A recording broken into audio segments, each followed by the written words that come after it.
I'll wait till 11:05 and then I'll just get started and people can kind of filter in as they need to. So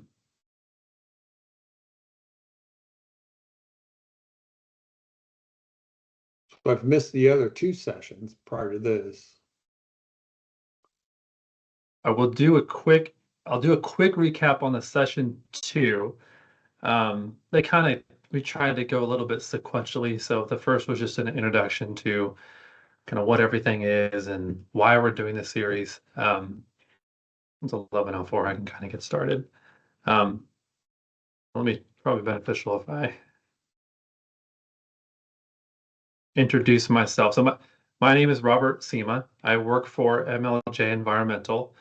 I've been there for the past 12 years, and I've been working with data in some capacity for probably the past 15 years. With that being said, I am in no way, shape, or form an expert. I find it hard to believe that anyone is truly like when do you become an expert? It's always difficult for me to wrap my head around. Like, does somebody knight you that you're an expert now? I just don't know how that transition happens. But I have been working in this space with data. Once upon a time, I had an Amazon Web Services Cloud Architect certification, working with Oracle SQL databases, big data, Hadoop, even bigger systems than we actually even need in our role in our company. So I have a lot of experience, and I'm more than happy to share what I know. And if any point during this people have questions or something doesn't make sense, just stop me. I think I can see the chat room with hands raised, but by all means, just shout out, raise your hand, whatever you want, and I'll try to go through it the best I can. Steve, as you were kind of pointing out, you missed the first one. So the one before this was how to collect data, how to collect the right data. Now, what is the right data? That's probably up for debate, more or less. I think just starting to collect data in general is probably a good idea. And I think that for the most part, the GSAs that we've been working with, they collect data. It just may be in different mediums.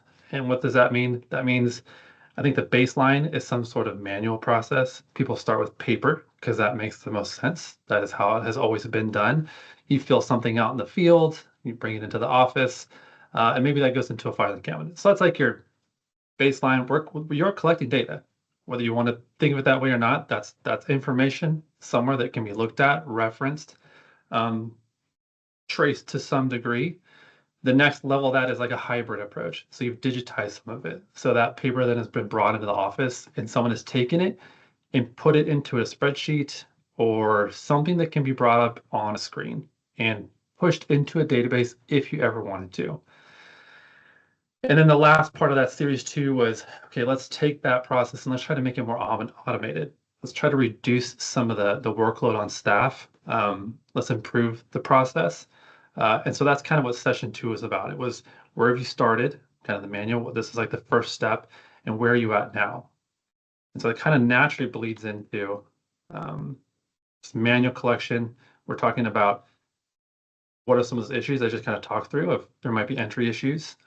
We actually saw this a lot on the irrigated lands regulatory side is we would get a ton of paper farm evaluation forms or nitrogen management reports. It's hard to read people's handwriting. So that comes with its own natural data entry issues. It's not necessarily that someone's reporting something poorly. It's just that it may be hard for me to understand what it is. So you're automatically starting off in a place where it's difficult to get the data you have in correctly, which is where you're trying to go with this hybridized approach of trying to get that data into something you can understand. And when you start moving towards this hybrid approach, you get a single point of entry, there's less staff time involved eventually.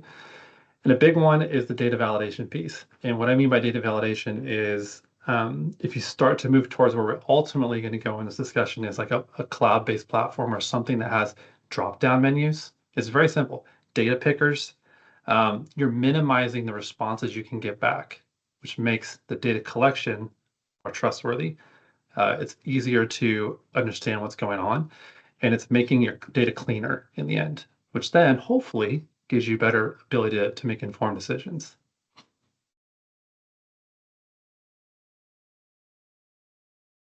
So we talked about the raw data collection in session 2.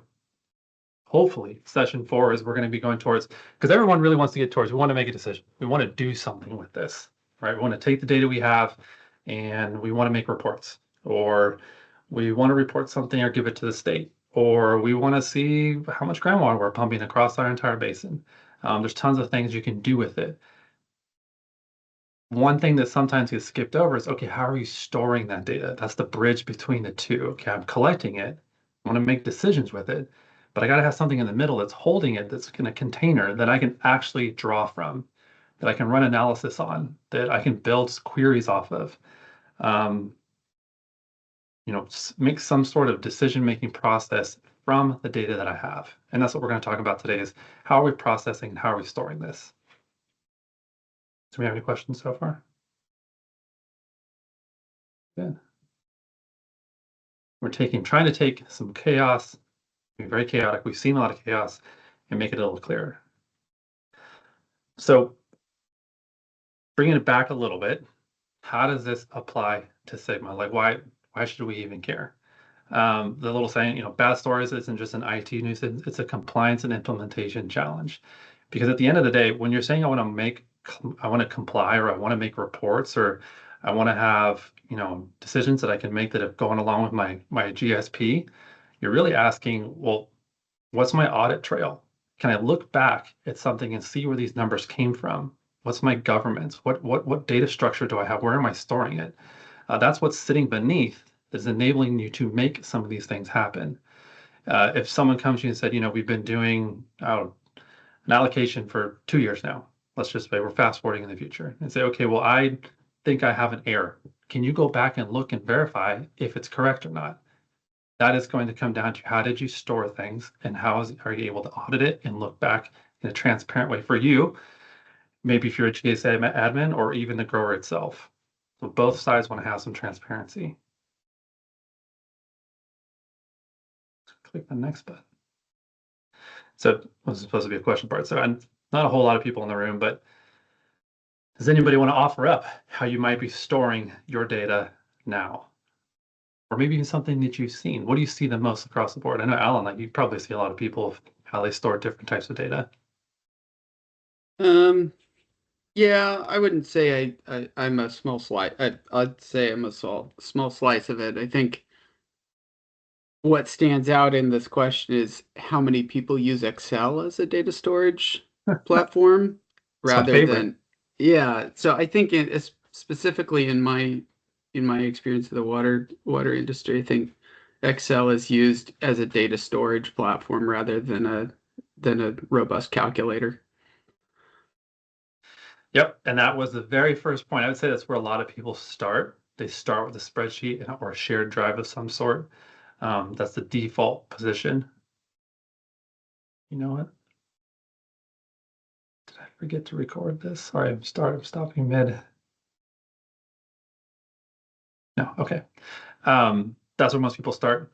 And there's good reasons to start there. It's easy, it's simplistic. Usually you're starting with less people involved, so it seems more manageable at the time. Scale becomes a problem with spreadsheets and shared drives, which naturally you start to bleed over into consultant-owned systems, which they have their benefits. One of them being is you have someone now to help you. They usually have some sort of tool they've built, maybe within a spreadsheet or within an Access database. You're starting to grow, so that scale is getting bigger. You're offered more options. That data usually lives with the vendor in some capacity. It may not mean that they own the data, but the institutional knowledge of how they built it and how that tool works usually is with them and goes with them if you change vendors or consultants, or God forbid somebody retires. That actually happens a lot, more than people realize, which then kind of you start to transition to a local database. And for me, when I say local database, Access is very common. An Access database that lives on someone's computer in an office, or even we still see a lot of SQL or Oracle databases that are housed within an organization on property. So it is not a cloud-based database. It is something that's housed within their own environment. There's nothing wrong with it. These are great places to be. They do have their downsides of like the upkeep can become expensive. Now you're starting to get staff that has to maintain it. Licensing starts to age over time. And then ultimately where we're trying to get people to move toward is this cloud platform. It's a centralized point. It has accessible systems, meaning that not only can a GSA access the data that's there, that the landowners and growers, they can access the data too. And you guys can both interact with it in real time, making communication easier, the transparency a lot easier.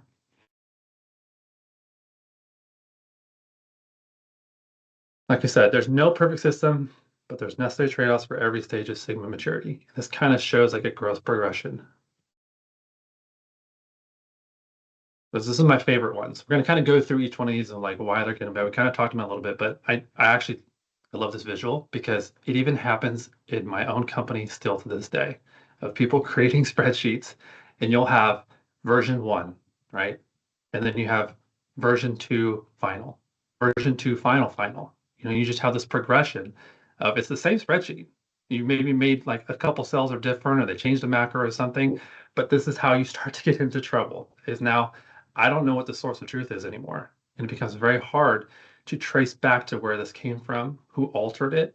Let's say, and I might remember this for 6 months, but 2 years from now, I have no idea which one of those ones it is. And it was actually happened the other day is I have to go poke around and see, okay, which one of these looks like the most complete and most up to date. And you can usually like find like an edited by date somewhere on the file itself. But this becomes a nightmare version control. And I'll say it works for a little while, and everybody does it. We still do it to this day. Benefits, trade-offs. And I think the biggest trade-off here is as you scale these things, the volume is going to be what breaks these systems eventually. Each one of them has a breaking point, and it usually has to do with volume or somebody asks some really in-depth questions and you end up not being able to answer it.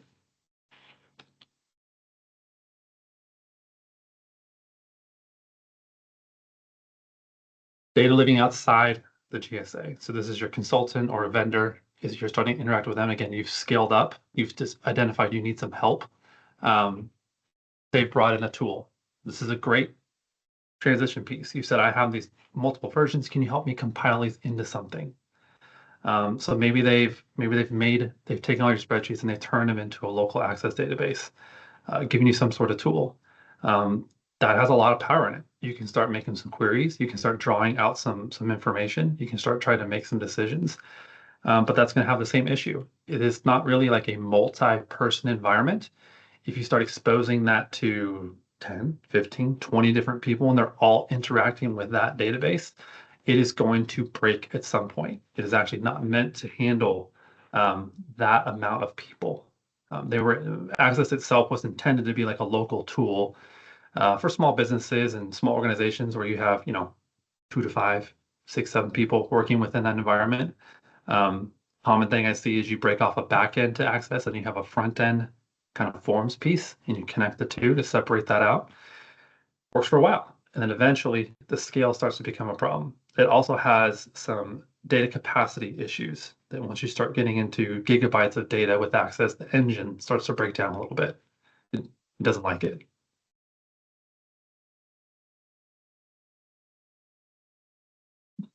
Centralized database. So now we're talking about we've graduated from access, multiple spreadsheets combined into one macros, and we're putting something into like a SQL Server or Oracle or MySQL. No one's as big as like needing a Hadoop, but you've put it into somewhere that's a little bit more big and robust, and that multiple parties can now access this. This can be something that still lives in an office. You can buy a SQL Server license, a server, and house it within an organization, and then open that up to your staff and to even growers if you'd like to.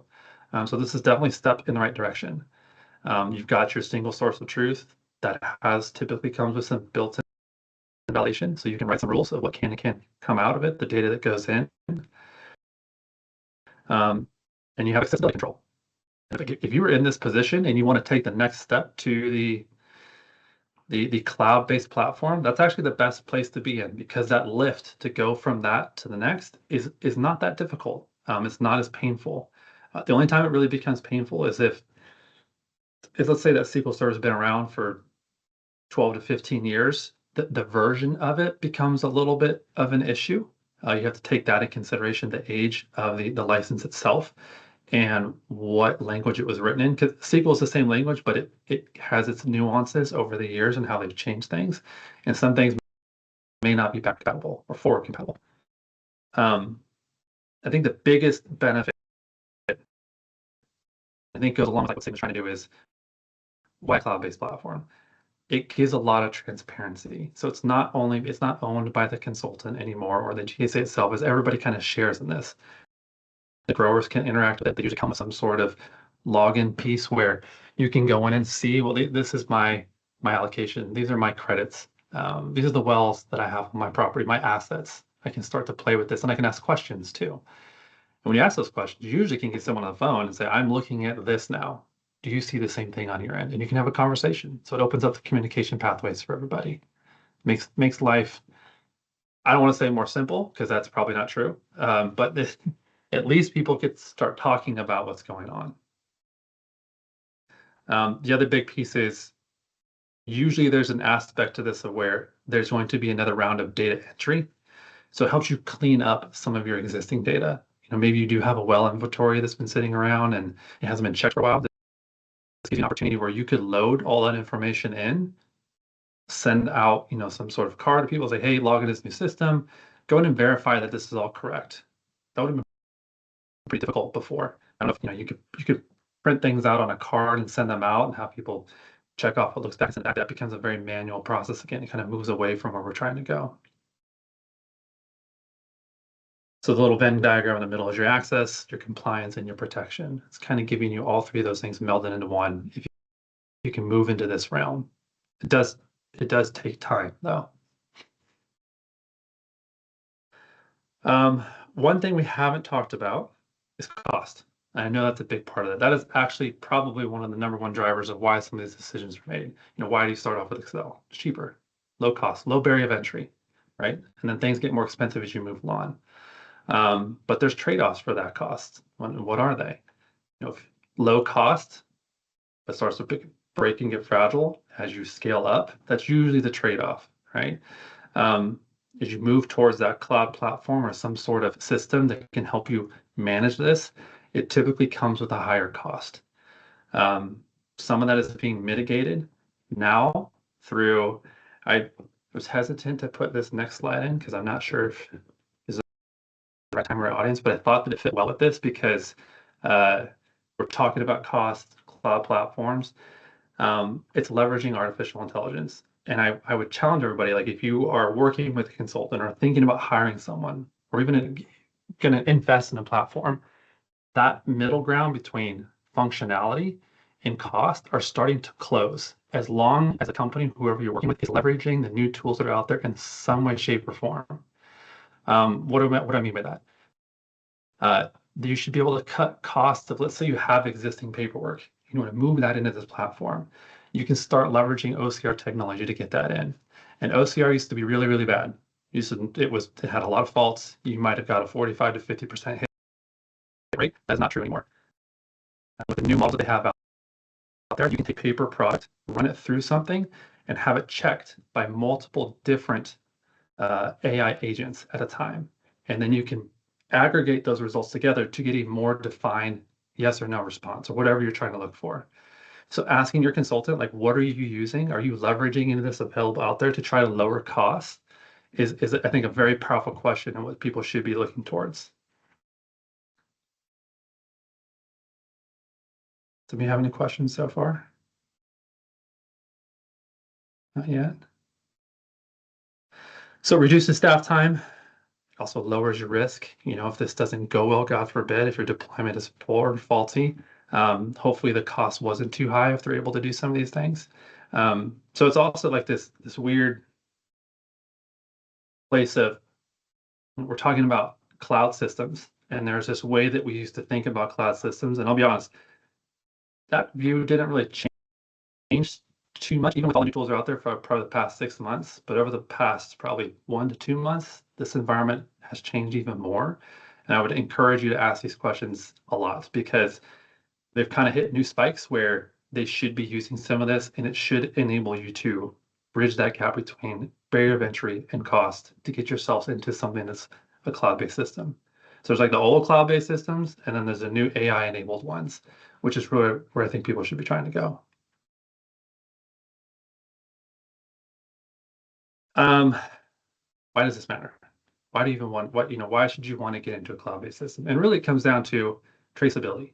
You want to be able to look back and have some sort of documentation to where this is where things came from. I have a audit log, or I have a relational database that is tied together that when a piece of data was modified, it's timestamped, it's modified by who, when, and why.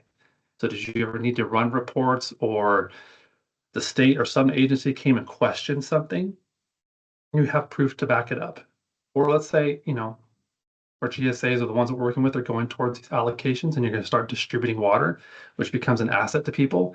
I have a feeling that they're going to be pretty picky of how much exactly they're getting and why they're getting that amount. And they're constantly going to want to be checking and understanding where it came from. If you want to have faith in your data, it's going to have to be in something that has some sort of relational ties to where you can go back and feel confident and say, no, this is correct. Here's where it came from and why. So you have that historical ability to look back and say, this is why this makes sense. This is why this is the source of truth, which is a little bit different than how things, have kind of been in the past.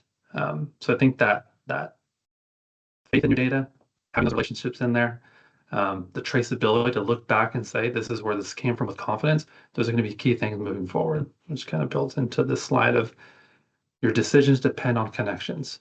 You have an owner has a piece of land that they own, they're going to have wells that are on it, and they're going to have extraction volumes that are based on this. And they're going to want to verify all this information.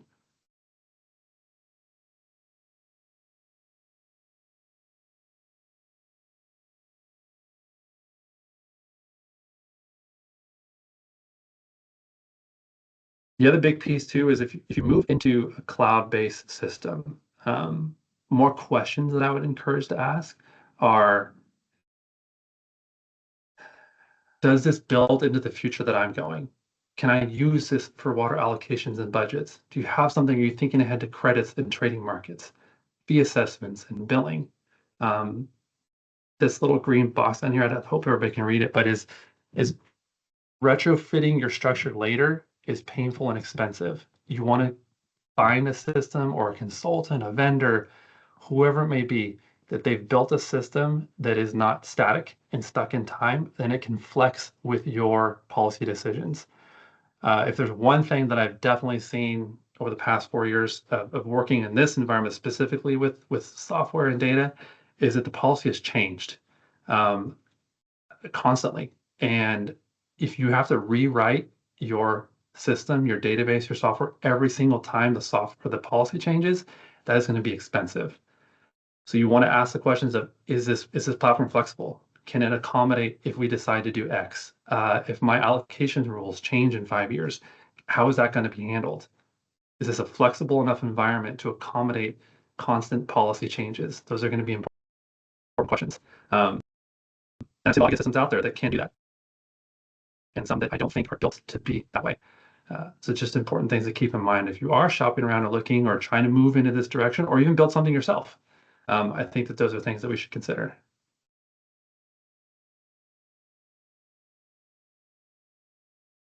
A quick check. So things you can ask yourself. You can ask about your organization or wherever you work. Is there a single source of truth, or are there multiple final files? Can you trace a reported number back to its raw source? That's difficult for a lot of people to do in the first place, even if you have a database. But simple things like, can your staff answer questions in minutes and not days?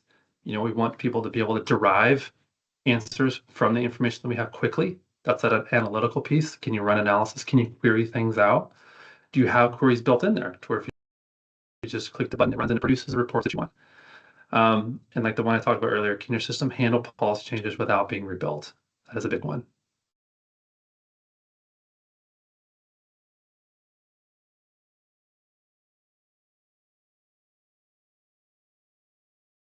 So that's really, trying to be conscious of everyone's time. But what I had for today, the next one that we're going to talk about is taking, like I said, the storage. So we talked about data to collect, different ways to collect it, how to store it, why it's important. how we store the data, and then how do we turn that into something actionable? How do we derive reports from this? How do we make decisions? What mediums can we get it into to look at and that are digestible? And it's not just, you don't want to sit there. You can't make a decision from looking at 20 different tables in a database. That's not going to help you. You got to be able to turn that now into something simple that you can look at and quickly get the information that you need. And that's what we're going to talk about in session 4.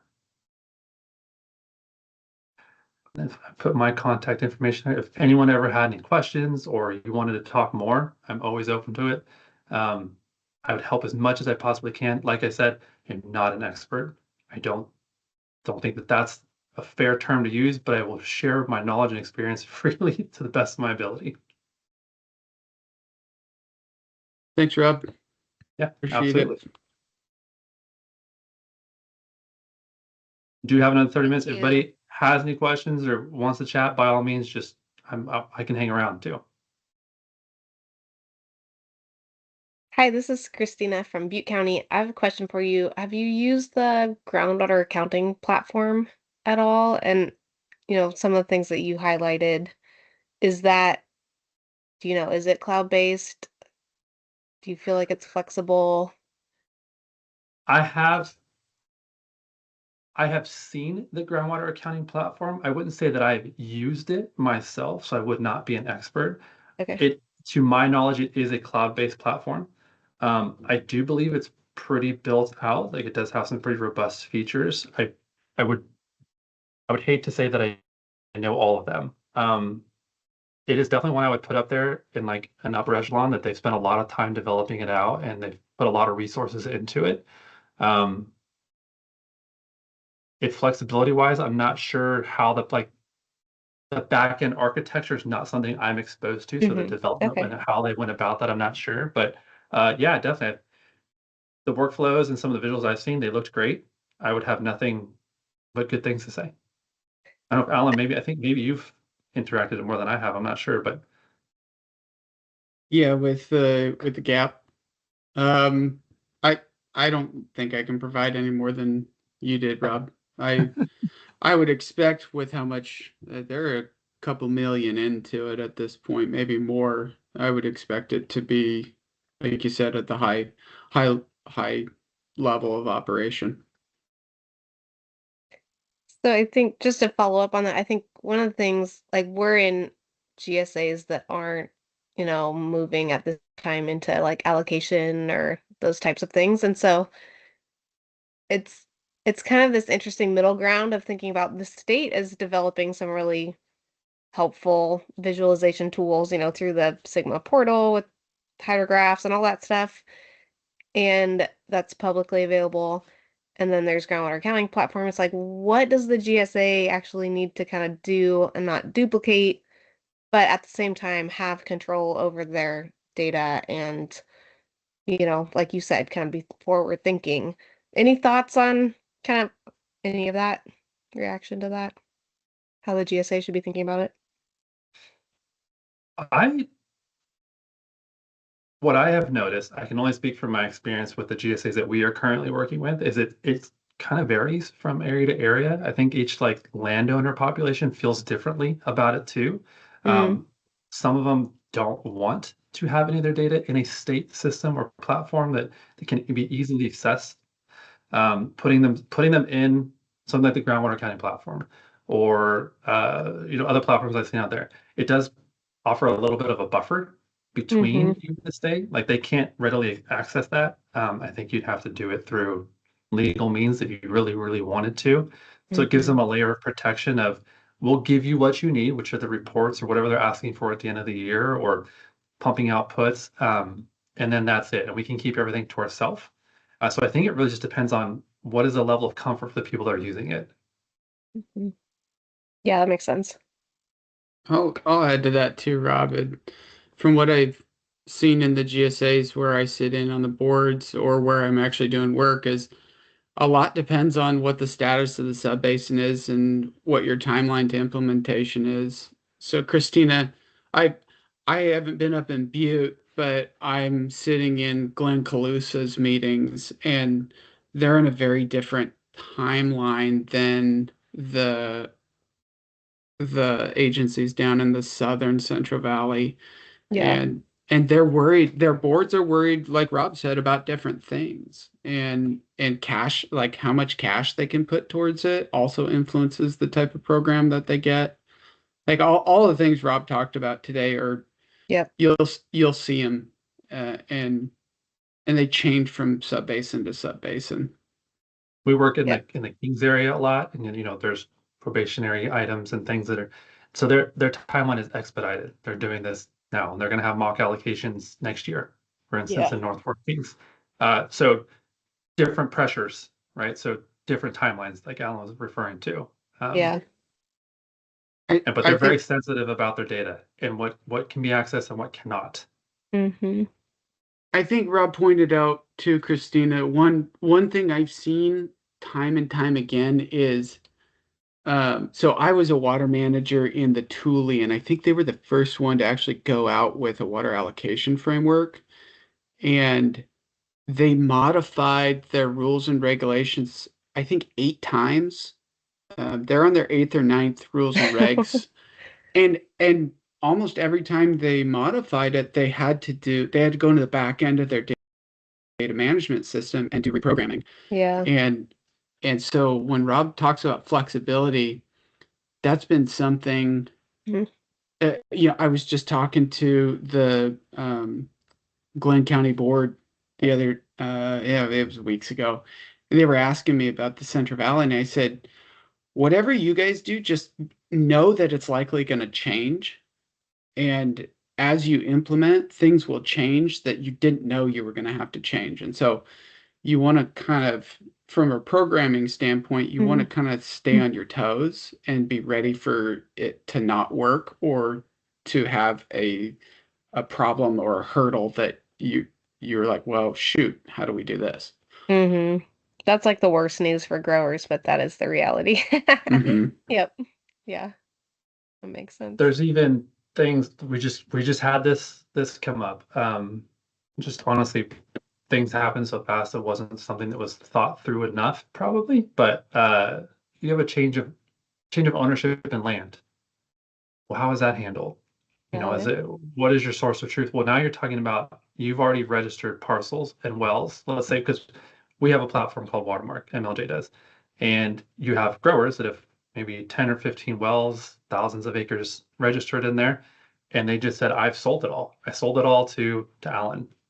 Okay, can you just transfer those to him on his account?" I was like, well, no, I I can't do that. I'm sure it's all legal and fine, but I need a little bit more than that can happen. And so then we have to get the GSA involved and say, do you have a process or policy in place for this? There probably needs to be a paper trail. You need to probably have something from the county. We need to log something in our database. This needs to Yeah. be a more robust process that needs to be built out. Mm-hmm. Um, that happens all the time where just something you just didn't think about. Mm-hmm. Yeah. I Do those credits carry over? Does the new owner get the credits? How is this going to work? Right. when Yeah. Interesting. Rob, when in 20, so when Thule was getting ready to allocate, I had groundwater credits that I had banked. I had banked in 27. I banked in 2017 and 2019, and then they allocated in 2020. And I initiated a transfer the afternoon they approved their rules and regs with transfer guidelines, and it immediately just it triggered another discussion where they were like, well, okay, well, how do we do this? And the the groundwater transfer took a year and a half to complete, because it was just like, oh shoot, well, we don't have this, well, our management system doesn't do this, so we need to rewrite this. Oh, that brings up new issues. And it was it's really interesting, and so that flexibility comment really hit home with me. Mm-hmm. Thank you so Anyway, much. I appreciate it. Yeah, Absolutely. this is helpful. all right, Rob, I gotta jump too. I appreciate Have a it. good Thanks. one. You too. Bye.